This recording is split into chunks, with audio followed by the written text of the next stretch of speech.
Ne tournez pas le couteau dans la plaie, Nicolas. Bonsoir. Bonsoir, Linda. Je suis ravi de vous retrouver. Ben oui, moi aussi. Écoutez, la Belgique nous a battus. Ben, qu'est-ce que vous voulez, hein? C'est comme ça. Comme disait Mandela, je ne perds jamais, moi. Soit je gagne, soit j'apprends. Vous avez regardé, vous, ou bien vous boycottez? J'ai écouté à la radio. Ça vous va comme réponse? Ouais, ben, c'est votre choix. Hein, parce que je regarde pas beaucoup. Hein, qu'est-ce qui fait débat, cette Coupe du Monde? Il faut regarder, il faut pas regarder, il faut boycotter. J'en parlais avec mes amis Facebook hier soir. Au fait, je vous remercie à ceux et celles qui m'ont répondu. Si vous aviez un mot, un seul, leur avais-je demandé, pour décrire cette Coupe du Monde au Qatar, ce serait quoi? Eh bien, pour Mourad, en Algérie, c'est paix et fraternité. J'avais dit un, Mourad. Pour mes copines parisiennes, c'est scandale, honte, turlupinade. Merci, Caro. Je connaissais pas ce mot. J'ai donc appris que la turlupinade est une farce grossière, une plaisanterie vulgaire. Vous voyez que les réactions sont assez contrastées, Nicolas. Alors, en y réfléchissant, j'ai trouvé qu'il y avait un mot qui résume assez bien ce sentiment qui plane sur cette Coupe du Monde, c'est malaise. Il y a un malaise. Ça correspond bien, un malaise, oui, effectivement. Tu es d'accord avec moi. Complètement. L'envoyé spécial du Qatar, l'envoyé spécial au Qatar de la Presse, qui est un journal québécois, parlait ce week-end d'un grand malaise.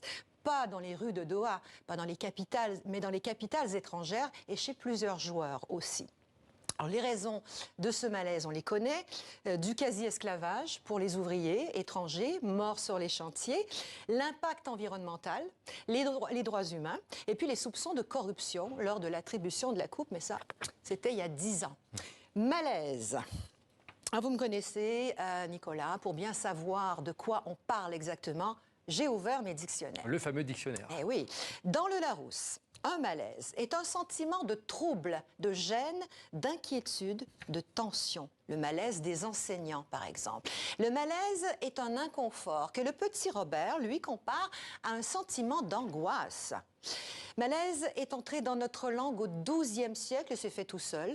Mal, aise, mal pour autrement qu'il ne faut. Il a mal fait son travail.